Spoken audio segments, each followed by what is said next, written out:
Hi cancer, welcome to third eye tarot. ये एक general love reading है for the month of May. Video शुरू करने से पहले एक इंपॉर्टेंट डिस्क्लेमर, वीडियो में बताई गई सारी बातें एक जनरल लव रीडिंग है, तो आप उन्हीं बातों को ले जो आपके साथ रेजोनेट करती हैं। जो बातें रेजोनेट न करती हों प्लीज़ उसे आप छोड़ दें। तो चलिए शुरू करते हैं और देखते हैं कि टैरो कार्ड्स के क्या मैसेजेस हैं आप सभी के लिए।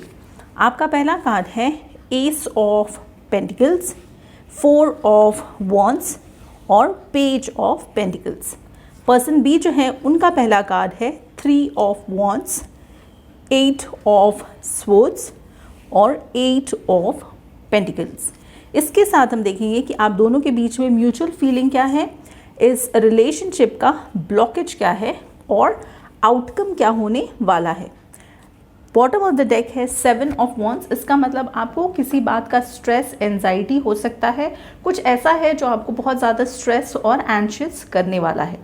जो पहला सेट ऑफ कार्ड है वो आपकी एनर्जी दिखाता है। पहला कार्ड है एस ऑफ पेंटिकल्स। इसका मतलब एक न्यू बिगनिंग, एक न्यू स्टार्ट जिसमें आप स्टेबिलिटी पे बहुत ज़्यादा फोकस करेंगे। जो सेकंड कार्ड है वो है 4 ऑफ वॉन्ड्स। ये मैरिज कमिटमेंट का कार्ड है। हो सकता है कुछ केसेस में आप मैरिज कमिटमेंट के बारे में सोच रहे हैं। जो तीसरा कार्ड है वो है पेज ऑफ पेंटिकल्स। पेज एक इमेच्योर एनर्जी है, मगर पेंटिकल्स की जो एनर्जी होती है वो स्टेबिलिटी को दिखाती है। तो आपका फोकस जो है वो सही है कि आप स्टेबिलिटी चाहते हैं, मगर आपको थोड़ी अपनी एनर्जी पे काम करना चाहिए ताकि आप लॉन्ग टर्म के बारे में थोड़ा सोच सकें। नाउ जो पर्सन बी हैं उनका पहला कार्ड है 3 ऑफ वॉन्ड्स। 3 ऑफ वॉन्ड्स का मतलब ये कोई एक सिचुएशन में स्टक हो जाएंगे, वहाँ से वो निकलने की कोशिश करेंगे मगर कुछ देर तक वहीं पे स्टक रहेंगे। जो नेक्स्ट कार्ड है वो है 8 ऑफ स्वॉर्ड्स। इसका मतलब स्ट्रेस, एंजाइटी। इनको किसी बात का स्ट्रेस है, एंजाइटी है।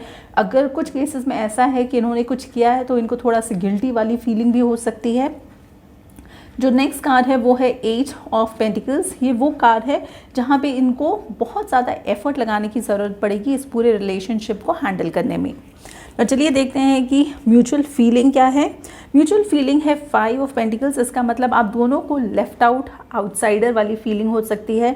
आपको ऐसा फील हो सकता है और आपके पार्टनर को भी ऐसा लग सकता है कि जो सामने वाला पर्सन है वो उनकी वैल्यू नहीं करता है और उन पे टाइम, अटेंशन नहीं देता है। तो ये फीलिंग आप दोनों को हो सकती है। चलिए देखते हैं ब्लॉकेज क्या है।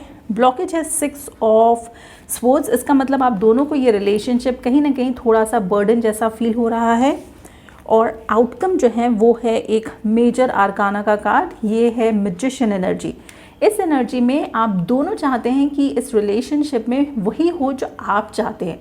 अब प्रॉब्लम क्या होती है कि अगर दोनों पर्सन थोड़ा सा डिक्टेट करना चाहे, रिलेशनशिप को कंट्रोल करने की कोशिश करें तो प्रॉब्लम हो सकती है, बिकॉज दोनों तब मैस्कुलिन एनर्जी में है जो प्रोवाइडर एनर्जी होती है। हमेशा एक रिलेशनशिप में एक पर्सन को मैस्कुलिन एनर्जी में रहना चाहिए, एक पर्सन को फेमिनिन एनर्जी में होना चाहिए। अगेन ये जेंडर इररिस्पेक्टिव है क्योंकि हर इंसान के अंदर मैस्कुलिन और फेमिनिन एनर्जी होती है, मगर एक ही टाइम पे अगर दोनों पर्सन एक ही एनर्जी में है तो वहाँ पे फ्रिक्शन ज़रूर होता है।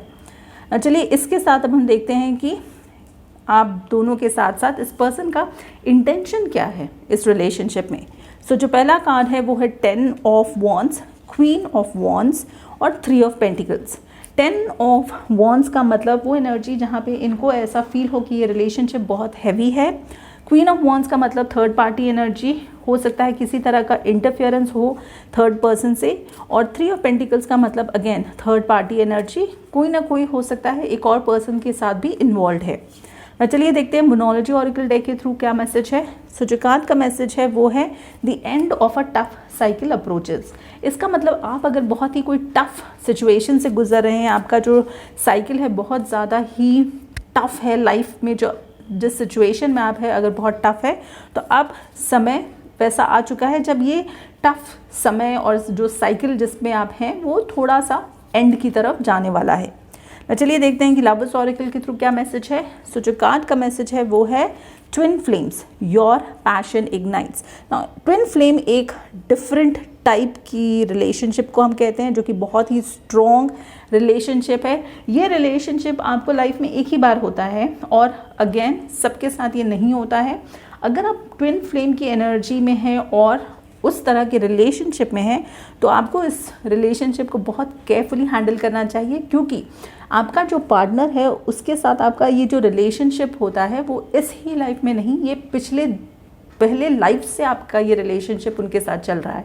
तो आपको बहुत ही ज़्यादा केयरफुली इस रिलेशनशिप को हैंडल करना चाहिए। तो चलिए क्विकली देख लेते हैं कि कौन सा क्रिस्टल है जो आपकी मदद कर सकता हो। सो जो क्रिस्टल है वो है एमोनाइट। क्रिस्टल का मैसेज है, are you spiralling round and round, are you trying to find answers, it is time to stop, go within and allow yourself to step into the deep recesses of your mind and emotions in order to uncover the truth, take the time for reflection beside the ocean or a body of water. इसके साथ यहाँ पे archangel Gabriel का एक message है जो कि मैं आप सभी के लिए डिस्क्रिप्शन बॉक्स में डाल दूंगी और आप वहाँ से पढ़ सकते हो।